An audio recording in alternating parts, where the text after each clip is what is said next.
Hello all, this is a continuation of the previous video. In this video, we are going to make some uh, descriptions about two different Python libraries, which is SQLite and argument parser. For that, first we are going to work with SQLite. For that, initially we are importing this library.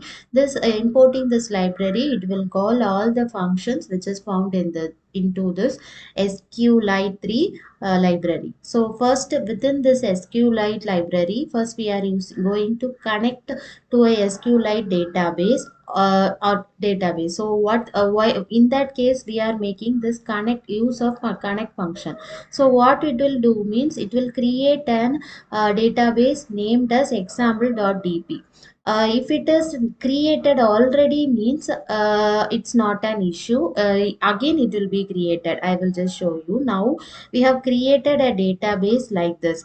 Now again it will be created since we have run once again. But for example, this is the database which we have created, right? So I am just deleting it.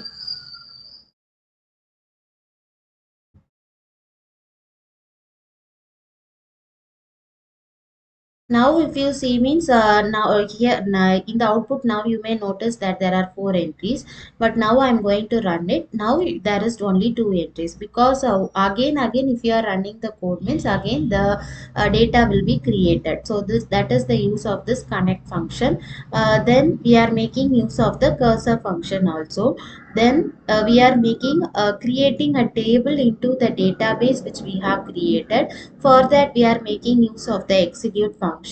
In that here we are making this thing that create the table if not exist users, and it should have three entries like id, which is an integer or primary key, then name which should be in text, then age, again age, three integer. So our output which should be displayed will have three things, that is one is integer, two is the text, and third is again the integer.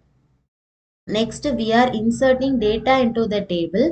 Here we are making two execute functions because here for creating also and also inserting also we are using the both the function only, execute function only. But here the command will vary, that it is create table, but here it is insert into users, which is which user, this users only you have to call over here. Then we are making use of the id which will be determined automatically sequentially. Then insert into users name comma age, and values we are giving alice 30, and next we are giving name, and again another value you can give as of your wish. Then I am making the use of the commit function. Then I am querying the data. For that again I am using the execute function, that is select star from users, to just display it. Then it is by using this fetch all function, all the variables which we have inserted into this table will get displayed in the output. So this is the use of the SQLite library. And also we are making two print in rows because it should come one and after the other. No, for that we are giving print row. Then this finally it is essential to close the connection, because if you are not closing the connection means sometimes it may cause some issue. So for that we are using the dot close function. So this is the use of the SQLite library. In the next video, we will be working with some other library. Thank you.